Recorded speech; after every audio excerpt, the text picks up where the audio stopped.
আল্লাহ তাআলা মঞ্জুর করেন, কবুল করেন। কয় শ্রেণীর? 5 শ্রেণীর।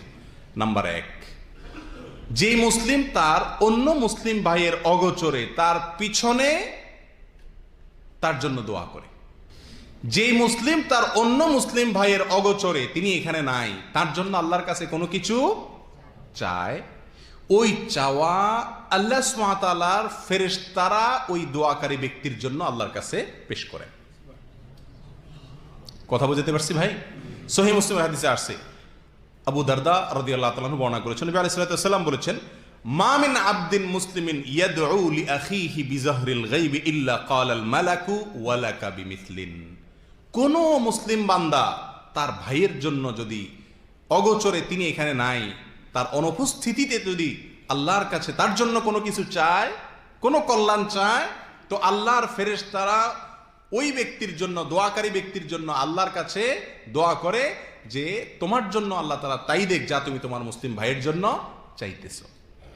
তাহলে আমাদের জানা শোনা, পরিচিত অপরিচিত যত মুসলিম ভাই বোনেরা আছেন, তাদের জন্য তাদের অগোচরে আমরা যা চাইব, মনে রাখবো যে সেই চাওয়াটা আল্লাহর ফেরেশতারা আমার জন্য আল্লাহর কাছে কি করবেন?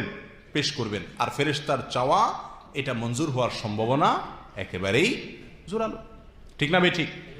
তাহলে একটি জায়গা আমরা পেলাম যে আমি যদি চাই আমার দোয়া কবুল হোক, তাহলে একটি কৌশল হলো আমি কি করব? অন্য ভাইয়ের জন্য কি করব? দোয়া করব। তাহলে ইনশাআল্লাহ আল্লাহ সুবহানাহু ওয়া তাআলা আমাকেও কি করবেন? দিয়ে দিবেন। দুনিয়ার ব্যাপারটা সম্পূর্ণ ব্যতিক্রম ভাই। দুনিয়ার বিষয়ে আপনি যদি কিছু পাইতে চান, তো আপনি চাইবেন যে এটা আমি চাই, আর জনে কেউ না চায়। ঠিক না ভাই? ঠিক। কারণ আরেকজন চাইলে তারেও যদি দেয় দাতায়, তাহলে আমারটা তো মিসও হইতে পারে। আল্লাহ সুবহানাহু ওয়া তাআলার সিস্টেম সম্পূর্ণ উল্টো। আপনি যদি অন্যের জন্য চান, আল্লাহ সুবহানাহু ওয়া তাআলা আপনার জন্য কি করবেন? ইনশাআল্লাহ মঞ্জুর করবেন। মনে থাকবে তো ইনশাআল্লাহ? 1 নম্বর জায়গা পেয়ে গেলাম। নাম্বার 2, মাজলুম ব্যক্তির দোয়া, অত্যাচারিত ব্যক্তির দোয়া। যে ব্যক্তি কোনোভাবে অত্যাচারিত হয়েছে, জুলুমের শিকার হয়েছে, কেউ তার প্রতি জুলুম করছে, সেটা কথা দিয়া হোক, কাজ দিয়া হোক, হাত দিয়া হোক, অথবা অর্থকরীর দিক থেকে হোক, যেই কোনোভাবে কারোর প্রতি যদি জুলুম করা হয়, যে ব্যক্তি মাজলুম, অত্যাচারিত, এই ব্যক্তির দোয়া কি হয়ে যায়? কবুল হয়ে যায়। সে ব্যক্তি তো নেক দোয়া করে না। মাজলুম ব্যক্তি সাধারণত কি দোয়া করে? বদদোয়া করে মনের কষ্টে। এই মাজলুম ব্যক্তির বদদোয়া বড় ডেঞ্জার, বড় জঘন্য বিষয়। প্রিয় ভাই, আমার আপনার দ্বারা যদি কোনো কারোর প্রতি কখনো অবিচার হয়ে যায়, সেটা আমার মুখ দিয়া হোক, আমার হাত দিয়া হোক, অন্য কোনো অঙ্গ প্রত্যঙ্গ দিয়ে হোক, যে কোনো উপায়ে হোক, সঙ্গে সঙ্গে ওই ব্যক্তির কাছ থেকে ক্ষমা চেয়ে এটাকে সম্পূর্ণভাবে ভ্যানিশ করে দেওয়ার চেষ্টা আমাদের মধ্যে থাকতে হবে। কারণ মাজলুম ব্যক্তির দোয়া এত জঘন্য, এত জঘন্য যে এই ব্যক্তির দোয়া আল্লাহ সুবহানাহু ওয়া তাআলা সাধারণত কি দেন না? ফিরায়া দেন না। তার মনে যে বদদোয়া তৈরি হয় জালেমের বিরুদ্ধে, এই দোয়া কি হয়ে যায়? কবুল হয়ে যায়। এই জন্য ভাই, যত জালেম পৃথিবীর ইতিহাসে আসছে, বড় হোক ছোট হোক, কোন জালেমকে আল্লাহ সুবহানাহু ওয়া তাআলা শাস্তি না দিয়ে রাখেন নাই। আখিরাতের শাস্তি না, ওইটা তো আছেই। দুনিয়াতে নগদ শাস্তি প্রত্যেক জালেম ভোগ করে, সেটা হয়তো 2 দিন আগে অথবা 2 দিন পরে। কোন জালেমের রক্ষা হয় না। আল্লাহ সুবহানাহু ওয়া তাআলার কাছে কোন জালেমের কি নাই? রক্ষা নাই। আল্লাহ তাআলা আমাদেরকে জুলুম থেকে বেঁচে থাকার তৌফিক দান করেন।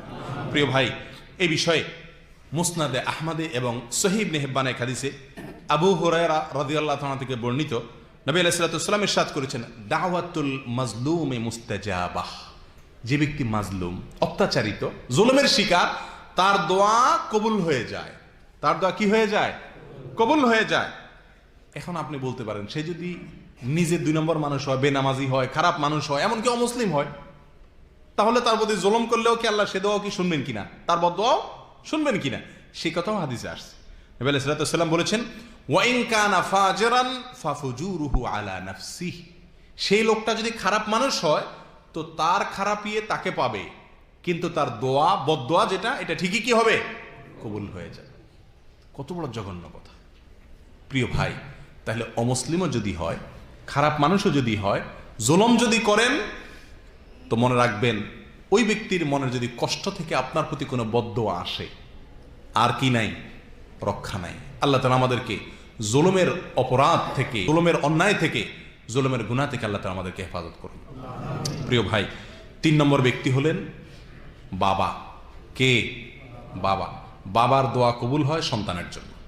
বাবার দোয়া কবুল হয় কার জন্য? সন্তানের জন্য।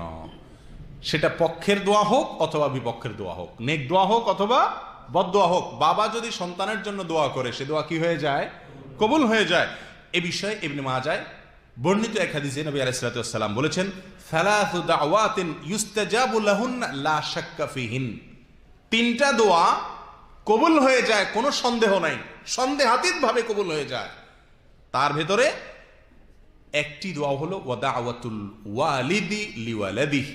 বাবা যদি তার সন্তানের জন্য কি করে? আল্লাহর কাছে দোয়া করে, তো সে দোয়া কি হয়ে যায়?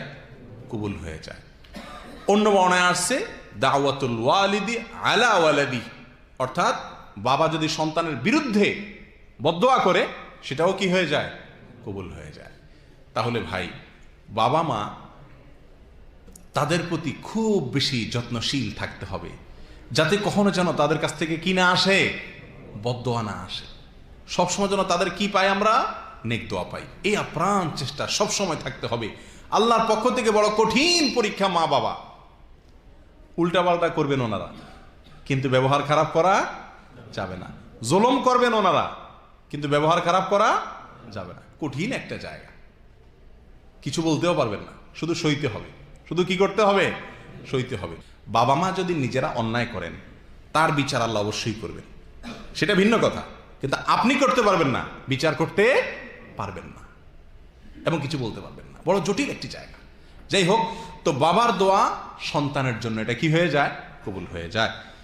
নাম্বার 4, নেক সন্তানের দোয়া তার বাবা মায়ের জন্য। বাবা মার মৃত্যুর পরে যদি নেক সন্তান থাকে, ভালো আমলকারী সন্তান থাকে, এমন সন্তান থাকে যে সন্তান নামাজি, কালামি, দিনদার, তো তার দোয়াও ওই বাবা মার জন্য আল্লাহ কি করেন? কবুল করেন। আমরা সবাই একটি বিখ্যাত হাদিস জানি, তিরমিজি এবং ইবনে খুজাইমা আর অন্যান্য হাদিসের কিতাবে আসছে, নবী আলাইহিস সালাতু ওয়াস সালাম বলেছেন, ইযা মাতাল ইনসান ইনকাতা আনহু আমালুহু আও ইনকাতা আমালুহু। যখন মানুষ মারা যায়, তার সমস্ত আমলের দরজা কি হয়ে যায়? বন্ধ হয়ে যায়। কিন্তু 3টা দরজা কি থাকে? খোলা থাকে। তার ভিতরে একটা হলো ওয়ালাদুন সালেহ ইয়াদউ লাহ। নেক সন্তান যদি সে রেখে যায়, আর সে সন্তান যদি তার মা বাবার জন্য কি করে? দোয়া করে, তো এই দোয়া তার উপকারে আসে। বোঝা গেল, এই দোয়া কি হয়? আল্লাহর কাছে কবুল হয়। তাহলে যদি দুনিয়াতে নেক সন্তান রেখে যেতে পারি, তাহলে সেই দোয়া আমাদের জন্য কি হবে? ইনশাআল্লাহ কবুল হবে। আর আমরা যদি নিজেরা নেক থাকার চেষ্টা করি, আর বাবা মা দুনিয়া থেকে যে থাকেন তাদের জন্য দোয়া করলে সেটাও কি হবে? ইনশাআল্লাহ কবুল হবে। নাম্বার 5, আল্লাহর কিছু বান্দা আছেন যারা নেকামল করতে করতে করতে করতে এমন একটা পর্যায়ে চলে গেছেন যে তাদের দ্বারা বদামল সচরাচর সহসা হয় না, ভুলে বিচ্যুতিতে হয়ে যায়। এরকম যদি ভালো কাজ ছাড়া মন্দ কাজ তিনি করেন না, সঠিক ছাড়া বেঠিকের পথে পা দেন না, এরকম যদি কোনো আল্লাহর বান্দা চলতে চলতে চলতে চলতে এই পর্যায়ে চলে যেতে পারেন, তাহলে ওই ব্যক্তি যা চান আল্লাহ তা দেন। যা চান আল্লাহ তা দেন। সহিহ বুখারীতে আসছে, নবী আলাইহিস সালাতু ওয়াস সালাম বলেছেন, আল্লাহর কিছু বান্দা তারা ফরজ আমলগুলো করে, নফল আমলগুলো করে করে আল্লাহ তাআলা নৈকট্য অর্জন করে, করতে করতে করতে একটা পর্যায়ে গিয়ে তার হাত, তার মুখ, তার চোখ, তার কান, তার অঙ্গ প্রত্যঙ্গ থেকে যাই চায় সবকিছু আল্লাহ সুবহানাহু ওয়া তাআলা কি করে দেন? মঞ্জুর করে দেন। কেমন যেন তার চাওয়াই হলো আল্লাহর চাওয়া, তার চাওয়াই কি হয়ে যায়? আল্লাহর চাওয়া হয়। সহিহ বুখারীর আরেক হাদিসে নবী সাল্লাল্লাহু আলাইহি ওয়াসাল্লাম বলেছেন, ইন্না মিন ইবাদিল্লাহি লাউ আকসামা আলাল্লাহি লা আবাররাহ।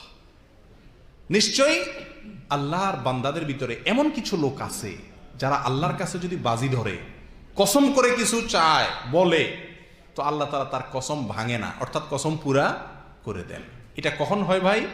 যখন 5 ওয়াক্ত সালাত আপনি পড়েন, হারাম থেকে আপনি বেঁচে থাকেন, আল্লাহর কথার বাইরে আপনি চলেন না, সবসময় আল্লাহকে স্মরণে রেখে চলেন, এক কথায় আপনি একজন আদর্শ মুমিন মুসলিম হওয়ার চেষ্টা করেন। এই পর্যায়ে চলে গেলে আপনি তখন নেককার হয়ে যান বা আব্দে সালেহে পরিণত হয়ে যান। তখন আল্লাহ সুবহানাহু ওয়া তাআলা আপনার সকল চাওয়া কি করবেন? ইনশাআল্লাহ পূরণ করবেন। এ হলো 5 শ্রেণীর ব্যক্তি যাদের দোয়া আল্লাহ তাআলা কি করেন? কবুল করেন। এরপরে আসি আমরা দোয়া কবুলের কিছু কি আছে? জায়গা আছে।